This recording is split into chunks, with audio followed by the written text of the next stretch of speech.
قبل ما نبداو ما تنساوش ديروا جيم الفيديو وتشتركوا في القناة باش ديما يوصلكم جديد الأخبار. مشاهدينا الكرام أهلا بكم.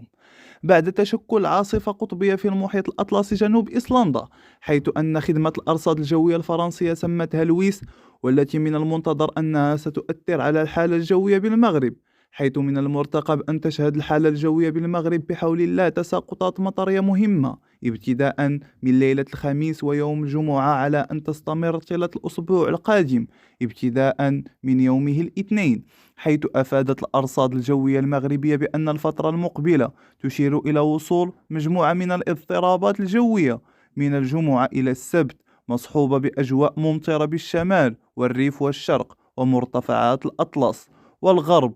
والتوقعات إيجابية بالنسبة للأسبوع القادم بحول الله، حيث ينتظر وصول مجموعة من الاضطرابات الجوية الماطرة